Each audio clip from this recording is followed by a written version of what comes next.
আজকে ক্রাইমের যে সত্যি ঘটনাটা শুরু করছি সেটা গুজরাতের ভরুচ ডিস্ট্রিক্টের দাহেজ নামের একটা এরিয়া। সেখানকার একটা সোসাইটি, বেদান্ত সোসাইটি। সেই সোসাইটির বাইরে বড় নালা, ঢাকা দেওয়া নালা। সেই নালাতে 29 মার্চ 2025 সন্ধেবেলায় 7:30টার সময় কিছু কুকুরের দল একটা কালো রঙের প্লাস্টিক নিয়ে টানাটানি করছে। রাস্তা দিয়ে যেতে যেতে কিছু লোকজন দেখতে পায় যে ওই প্লাস্টিকটার ভেতরে একটা মানুষের মাথা আছে। পুলিশ টিমকে খবর দেওয়া হয়। পুলিশ সেই মাথাটা নিয়ে রাত্রেবেলায় চলে গেছিল। আশেপাশের লোকজনের কাছে একটু আধটু জিজ্ঞাসাবাদও হয়েছিল, কিন্তু next day early morning police team একটা সাফাই বিভাগের টিম নিয়ে আসে। টিম নেমে পড়ে সেই ড্রেনে। পুরো ড্রেন খুলে ফেলা হয়। সেখান থেকে প্রায় 1.5 কিলোমিটার এরিয়া জুড়ে সব ড্রেন, অন্যান্য জায়গা, ময়লা ফেলার জায়গা সব সার্চ করা হয়। 4খানা মানুষের বডি পার্ট পাওয়া গেছে, একই জন মানুষের।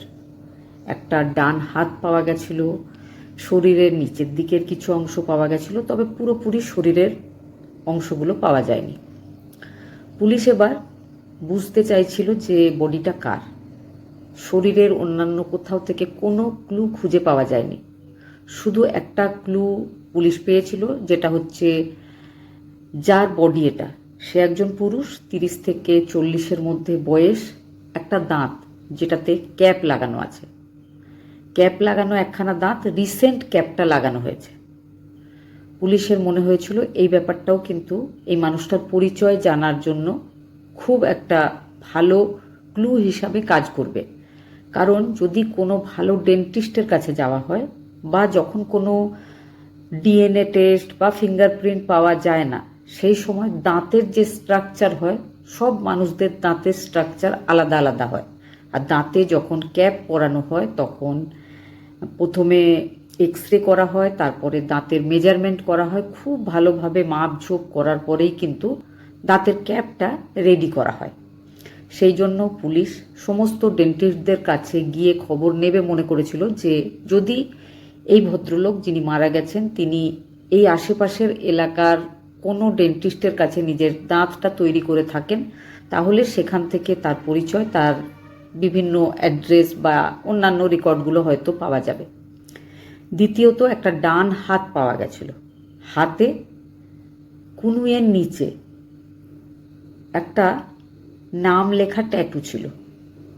নামের জায়গাটা ধারালো কিছু দিয়ে তুলে ফেলা হয়েছিল যাতে নামটা না বোঝা যায়, কিন্তু নাম লেখার পরে 3টে ডট, অনেক ট্যাটুতেই আমরা দেখে থাকি যে 3খানা ডট, একটা ডিজাইন এটা করা হয়, সেই রকম করা হয়েছিল। বোঝা যাচ্ছিল কারণ যেটা লেখা ছিল সেটা সরিয়ে দেওয়া হয়েছিল, কিন্তু তার পরের দিকে যে 3খানা ডট সেটা থেকে গেছিল। এবার পুলিশ এই দুটো বিষয় জেনে নিয়ে জানতে চাইছিল যে এই যে বডিটা এটা কার। এই এরিয়াটা ছিল একটা ইন্ডাস্ট্রিয়াল এরিয়া, অনেক কারখানা, অনেক কোম্পানি রয়েছে সেখানে। পুলিশ সেই সমস্ত জায়গাতে গিয়ে খোঁজ নেয় যে এখানকার কোনো ওয়ার্কার মিসিং রয়েছে কিনা, তবে তেমন কিছুই পুলিশ জানতে পারেনি। এবার পুলিশ আশেপাশের বিভিন্ন জায়গার যে পুলিশ স্টেশনগুলো রয়েছে সেখানে খোঁজ নিচ্ছিল। খোঁজ নিতে গিয়ে ভরুচের অন্য একটা এরিয়াতে একটা পুলিশ কমপ্লেন পেয়েছিল। মোহিত চৌহান নামে একজনের করা কমপ্লেন ছিল সেটা। তাতে ছিল যে তার 35 বছর বয়সী দাদা, যার নাম সচিন চৌহান, সে 25 তারিখ থেকে নিখোঁজ হয়েছে। 25 তারিখ থেকে তার ফোন সুইচ অফ আছে, তার কোনো খোঁজ খবর পাওয়া যাচ্ছে না। পুলিশের মনে হয়েছিল যে হয়তো এই ব্যাপারটাতে বা এই যে ভদ্রলোক যিনি এই মিসিং কমপ্লেনটা করেছেন তার কাছে গেলে নিশ্চয় কোনো সুবিধা হতে পারে। তো সেই পুলিশ স্টেশনে যেখানে কমপ্লেন করা হয়েছিল সেখানে জানা যায় যে যে কমপ্লেন করতে এসেছিল তার অ্যাড্রেস ছিল ইউপির বিজনৌরের চাঁদপুর। যে হারিয়ে গেছে সে হচ্ছে ওই কমপ্লেন করতে আসা মানুষটার দাদা।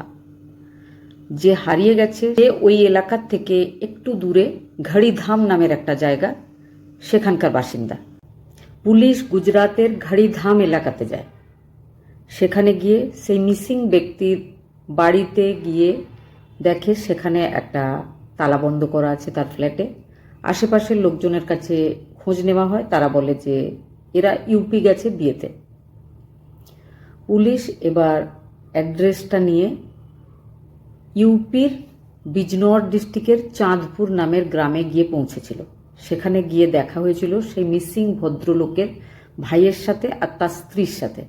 প্রথমে স্ত্রীর সাথে কথা বলা হয়। সে বলেছিল, আমরা বিয়ে বাড়িতে 2 মার্চে এসেছি, আমার হাজব্যান্ড নিজের কাজের জায়গায় গুজরাতে ফিরে চলে গেছে, আমরা আরও কিছুদিন থাকবো, আমার হাজব্যান্ড যখন আমাদের টিকিট কেটে দেবে আমি আর আমার 4 বছরের ছেলে ফিরে যাব।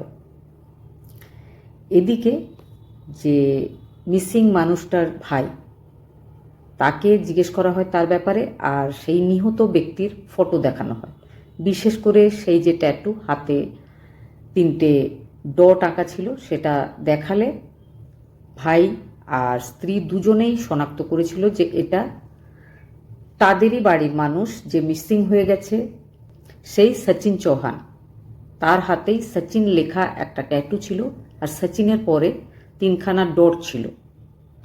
যে আততায়ী যে এই ঘটনা ঘটিয়েছিল সে নামের জায়গাটাকে কেটে ফেলে দিলেও 3খানা ডট কেটে ফেলতে ভুলে গেছিল, যার জন্য বাড়ির লোকজনরা সেটার ফটো দেখে শনাক্ত করেছিল যে ওটাই তাদের বাড়ির মানুষের হাত। পুলিশ যখন জানতে চেয়েছিল তখন পারুল এটাও জানিয়েছিল যে হ্যাঁ, 1.5 মাস আগে তার হাজব্যান্ড দাঁতে একখানা ক্যাপও লাগিয়েছিল।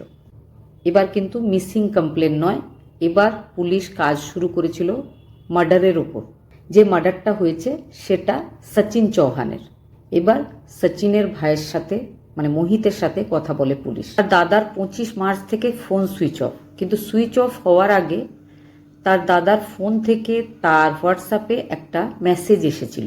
সেই মেসেজে লেখা ছিল যে দাদা বলছে সে নাকি পারুলের কাছ থেকে ডিভোর্স নিতে চায়, কারণ সে অন্য কোনো মহিলার সাথে প্রেমে পড়েছে, তার সাথে বিয়ে করতে চায়। পারুলকে কিন্তু সে এই বিষয়ে কিচ্ছু বলেনি, তবে পারুলের দেওরকে বা নিজের ভাইকে এগুলো বলেছে। আরও একটা কথা বলেছে, সুনীল বর্মা নামের কারোর কাছে নাকি সে টাকা ধার নিয়েছিল। সে যখন টাকা চাইছিল তো তখন দুজনের মধ্যে হাতাহাতি ঝামেলা হয়ে যায়, তাতে মারা গেছে সে। সেই জন্য সে এদেশ ছেড়ে, গুজরাট ছেড়ে অন্য কোথাও চলে যাবে, আর জীবনে কখনোই নিজের ফ্যামিলির সাথে, নিজের ভাইয়ের সাথে কোনো রকম যোগাযোগ করবে না। ব্যাপারটা অদ্ভুত মনে হয়েছিল সচিনের ছোট ভাই মোহিতের, কিন্তু সে বাড়িতে কাউকে জানায়নি। সে সোজা চলে গেছিল গুজরাতে নিজের দাদার সাথে দেখা করতে, দাদাকে খুঁজতে। দাদার বাড়ির এলাকায়, অফিসে কোথাও গিয়ে দাদার খোঁজ পায়নি, কিন্তু দাদার একজন বেস্ট ফ্রেন্ড, যার ব্যাপারে এতক্ষণ বলা হয়নি, তার নাম হচ্ছে শৈলেন্দ্র। একদম ছোট থেকে দুজন একসাথে মানুষ হয়েছে, একসাথে খেলা করেছে, same school, same coaching, same college, এমনকি দুজনেই গুজরাতের বিজনোরের চাঁদপুরের বাসিন্দা। ছোট থেকে একসাথে বড় হওয়ার পর যখন চাকরি করার বয়স এসেছিল তখন তারা দুজনে একসাথে চাকরি খুঁজতে গুজরাট গেছিল। গুজরাতের 2টো আলাদা আলাদা ওষুধ কোম্পানিতে দুজনে চাকরি জয়েন করেছিল। দুজনের বিয়েও কিন্তু 2020 সালেই হয়েছিল। সচিনের ভাই মোহিত যখন সচিনের মিসিং কমপ্লেন করার জন্য গুজরাট গেছিল তখন সে শৈলেন্দ্রর বাড়িতেই ছিল। শৈলেন্দ্রের যে বউ, সেও বিজনৌরের বাসিন্দা, সেও কিন্তু সেই সময় গুজরাতে ছিল না। শৈলেন্দ্রের বাড়িতে সে থেকেছিল। শৈলেন্দ্রকে সঙ্গে নিয়ে সে পুলিশ কমপ্লেন করতে গেছিল। এবার পুলিশ টিম সোজা গেছিল শৈলেন্দ্রের কাছে। শৈলেন্দ্রের কাছে দেখা করতে গিয়ে শৈলেন্দ্রের দেখা পাওয়া যায় না। শুধু তাই নয়, শৈলেন্দ্রের ফোনের সুইচ অফ আসছিল। পুলিশ অবাক হয়েছিল, যখন শৈলেন্দ্রের সব থেকে প্রিয় বন্ধু হারিয়ে গেছে সেই সময় সে সুইচ অফ করে কোথায় চলে গেল। পুলিশের কিন্তু কোথাও না কোথাও সন্দেহটা সেই প্রিয় বন্ধুর ওপর গিয়ে পড়েছিল। পুলিশ এবার 2 বন্ধুর কল ডিটেল, কল হিস্ট্রি ইত্যাদি বের করে। বের করতে পুলিশ যেটা বুঝতে পেরেছিল সেটা হচ্ছে 25 মার্চ 2025, যেদিন সচিনের বডিটা পাওয়া গেছিল। ঠিক সেদিন থেকেই শৈলেন্দ্র আর একটাও ফোন কল করেনি কাউকে, শুধু সে মেসেজে কথা বলেছিল নিজের স্ত্রীর সাথে, বাড়ির লোকজনের সাথে। স্ত্রীও কিন্তু সেই সময় বাপের বাড়ি গেছিল। পুলিশের সন্দেহটা তার উপর খুব বেশি করে হয়েছিল। তাকে অ্যারেস্ট করার চেষ্টা করা হয়। একসময় তাকে ইউপির বিজনৌর থেকে, তার গ্রামের বাড়ি থেকে অ্যারেস্ট করা হয়েছিল। তারপরে পুলিশ যেভাবে জিজ্ঞাসাবাদ করে সেইভাবে জিজ্ঞাসাবাদটা শুরু হয়েছিল। জিজ্ঞাসাবাদের পরে যে ঘটনাটা সামনে এসেছিল সেটা জানার পরে সবাই অবাক হয়ে গেছিল। প্রথমে সবাই ভেবেছিল এই শৈলেন্দ্রের সাথে হয়তো সচিনের স্ত্রী পারুলের কোনো অবৈধ সম্পর্ক থেকে থাকবে, না হলে শৈলেন্দ্র হঠাৎ কেন কি কারণে নিজের এত প্রিয় বন্ধুকে মেরে ফেলেছে। পারুলের যখন কল ডিটেল বের করা হয় তখন অস্বাভাবিক কিচ্ছু দেখতে পাওয়া যায়নি, বা শৈলেন্দ্রের সাথে যে সে ফোন কলে কথা বলে এমনটাও কোনো প্রমাণ পাওয়া যায়নি। শৈলেন্দ্রকে অ্যারেস্ট করা হয়েছিল। তারপরে তার জিজ্ঞাসাবাদের পরে যে ঘটনাটা জানতে পারা যায় সেটা হচ্ছে 2020 সালে দুজনের বিয়ে হয়েছিল। তারা কিন্তু 12 বছর আগে একসাথে ইউপি থেকে গুজরাট এসে চাকরি করা শুরু করেছিল। বেদান কলোনিতে একটা ঘর ভাড়ায় নিয়ে দুজন একসাথে থাকত। সেখানে 2টো রুম ছিল। দুই বন্ধু 2টো আলাদা আলাদা রুমে ছিল। কিচেন, টয়লেট, বাথরুম বা লিভিং রুম সব কিন্তু একটাই ছিল। একটা ফ্ল্যাট, সেই ফ্ল্যাটটা ভাগ করে দুই বন্ধু থাকতো। তাতে একটু খরচটাও কম হতো। 2020 সালে বিয়ে হয়েছিল দুই বন্ধুর, কিন্তু সচিন নিজের স্ত্রীকে নিয়ে আসেনি গুজরাতে। স্ত্রী সেখানেই ছিল। যখন তার ছেলে হয়েছিল তারপরে 2023 সালে সে নিয়ে এসেছিল নিজের স্ত্রীকে। কিন্তু শৈলেন্দ্র বিয়ের ঠিক পরেই নিজের স্ত্রীকে নিজের ওই ভাড়া করা ফ্ল্যাটে নিয়ে এসেছিল। দুই বন্ধুর আলাদা আলাদা 2টো রুম ছিল। তো শৈলেন্দ্র নিজের রুমে নিজের স্ত্রীকে নিয়ে এসে থাকতে শুরু করে। শৈলেন্দ্রের স্ত্রী যেটা রান্না করতো সেই রান্না কিন্তু সচিনকেও দেওয়া হতো। এইভাবে তাদের চলছিল, দুজনেরই খরচ একটু করে বাঁচছিল। পরবর্তীকালে 2023 সালে যখন পারুলকে সচিন নিজের স্ত্রীকে নিয়ে এসেছিল গুজরাট, তখন সে বেদান কলোনির ওই যে জয়েন্টে ফ্ল্যাটে থাকার ব্যাপারটা বাদ দিয়েছিল, যে এত লোকজন ওই ফ্ল্যাটে থাকা যাবে না। তো সে ঘড়িধাম নামের একটা জায়গাতে আলাদা একটা ভাড়া ঘর নিয়ে নিজের স্ত্রী, নিজের ছেলেকে এনে রেখেছিল। দুই ফ্যামিলির মধ্যে ভীষণ ভাব, একদম দুই ভাইয়ের মতো। যখন ইচ্ছা পরস্পর পরস্পরের বাড়ি যায়। একসাথেই তারা ইউপি যাওয়ার থাকলে সবাই মিলে যায়। সব ঠিকঠাক চলছিল। একদিন শৈলেন্দ্র সে সচিনকে বলেছিল যে আমার কিছু টাকার দরকার। সচিন বলেছিল নো প্রবলেম, আমার কোম্পানি থেকে আমি লোন নিয়ে তোকে দিচ্ছি। সেটা দিয়েছিল। সে লোনটা শোধও করে দিয়েছিল। লাস্ট 2টো কিস্তি যখন লোনের দিতে বাকি আছে সেই সময় খুব বকাঝকা করতে শুরু করে সচিন শৈলেন্দ্রকে। শৈলেন্দ্রের ব্যাপারটা ভালো লাগছিল না। তার প্রিয় বন্ধু এমনভাবে তার সাথে ব্যবহার করছে কেন? লোন পুরো শোধ হয়ে যায়, তারপরেও কিন্তু সচিন মাঝে মধ্যে টাকা চাইছিল। প্রচুর ইনকাম ছিল, টাকাটা দিতে বেশ অসুবিধা হচ্ছিল শৈলেন্দ্রর। তাও কিন্তু শৈলেন্দ্র চেষ্টা করছিল সচিন যেটা বলছে সেটাই করার। হঠাৎ করে সচিন একদিন নেশাগ্রস্ত অবস্থায় নিজের বন্ধু শৈলেন্দ্রকে নিজের ফোনে একটা ভিডিও দেখিয়েছিল। সেই ভিডিওতে শৈলেন্দ্র দেখেছিল যে সচিন যখন তাদের সাথে তাদের ফ্ল্যাটে আলাদা একটা ঘরে থাকতো, সেই সময় শৈলেন্দ্রের স্ত্রী যখন স্নান করছিল সেই সময় কোনোভাবে সচিন একটা ভিডিও তৈরি করেছিল। সচিন বিশ্বাসঘাতকতা করেছিল নিজের সবথেকে প্রিয় বন্ধুর সাথে। ব্যাপারটা খুব মনে কষ্ট দিয়েছিল শৈলেন্দ্রের। শৈলেন্দ্র নিজের বন্ধুকে বলেছিল যে তুই কেন এই ভিডিও বানিয়েছিস? তোর ভাবি হয়, ভাবি তো মায়ের মতো হয়, তোকে কত ভালোবাসে, ছোট ভাইয়ের মতো, তোকে রান্না করে খাওয়ালো কত বছর, তুই এমন কেন করলি বা কিভাবে করতে পারলি? কিন্তু এই ব্যাপারে কথা বললেই তাদের দুজনের মধ্যে ঝগড়া হয়। শৈলেন্দ্র তাকে রিকোয়েস্ট করে যে প্লিজ ভিডিওটা ডিলিট করে দে। সে বলে আমি তো কাউকে দেখাচ্ছি না। ভিডিওটা আমার কাছে থাক, আমার এই ভিডিওটা দরকার পড়তে পারে। কখনো কিন্তু আমার তোর ওপরে রাগ হলে আমি ভিডিওটা সোশ্যাল মিডিয়াতে ভাইরালও করে দিতে পারি। এই ব্যাপারটা যখন বলেছিল সচিন শৈলেন্দ্রকে, শৈলেন্দ্র সেদিনই ভেবে নিয়েছিল যে সচিন কিন্তু আর তার বন্ধু নয়। তারপর থেকে শৈলেন্দ্র সুযোগ খুঁজছিল যে কিভাবে সচিনের ফোন থেকে ওই ভিডিওটা ডিলিট করে দেওয়া যায়। তার মনের সুখ শান্তি একদম নষ্ট হয়ে গেছিল, তার কোনো কাজে মন লাগতো না। তার সব সময় এটাই মনে হতো যে কিভাবে সে ওই ভিডিওটা ডিলিট করবে। এবার একটা বিয়েবাড়ি এসেছিল, সচিন নিজের ফ্যামিলিকে নিয়ে বিয়েবাড়ি গেছিল। বিয়েবাড়ি থেকে স্ত্রীকে বাচ্চাকে রেখে দিয়ে ফিরে চলে এসেছিল। অন্যদিকে শৈলেন্দ্র স্ত্রী, সেও নিজের বাপের বাড়ি গেছিল বিজনৌরে। শৈলেন্দ্র একা আছে। শৈলেন্দ্র সচিনকে বলে যে আজকে মানে 25 তারিখে বিকেলবেলায় তুই ডিউটির পরে আমার বাড়ি চলে আয়, রাত্রেবেলায় একসাথে চিকেন রুটি রান্না করব, খাবো, পার্টি করব। সচিনের ভালো লেগেছিল প্রস্তাব, প্রিয় বন্ধু ডাকছে, সচিন চলে এসেছিল। রাত্রেবেলা পর্যন্ত দুজন গল্প করে, খাওয়া দাওয়া করে, বিয়ার খায়, তারপরে শুয়ে পড়ে। ঘুমিয়ে পড়েছিল সচিন, ইচ্ছা করে তাকে বেশি করে মদও খাওয়ানো হয়েছিল, কিন্তু শৈলেন্দ্র ঘুমায়নি। সচিন যখন ঘুমিয়ে পড়েছে, শৈলেন্দ্র উঠে তার বালিশের তলা থেকে তার ফোনটা আস্তে করে বের করে সেই ফোন থেকে ওই ভিডিওটা ডিলিট করতে চাইছিল।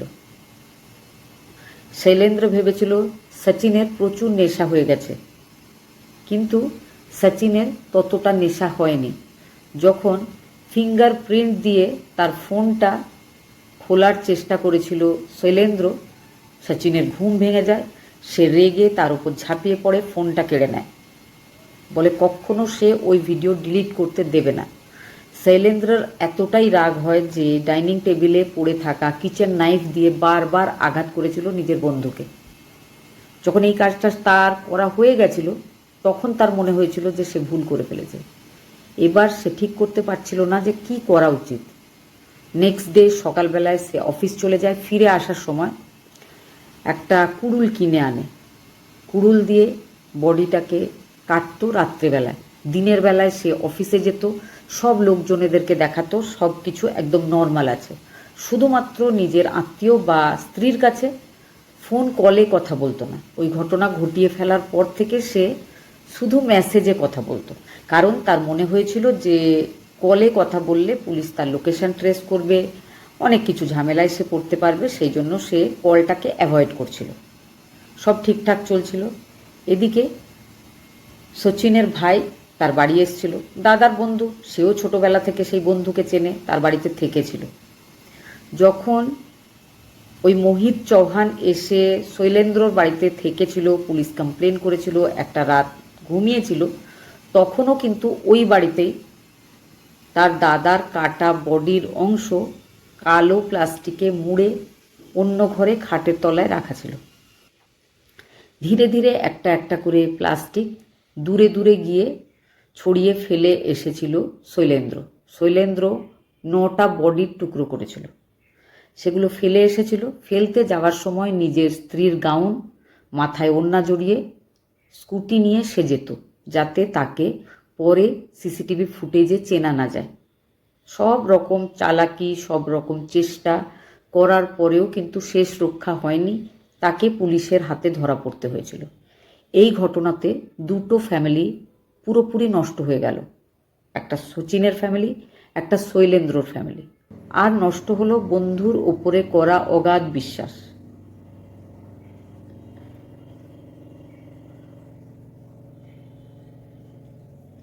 ঘটনাটা শোনার পরে কি মনে হয়েছে অবশ্যই কমেন্ট করে জানাবেন।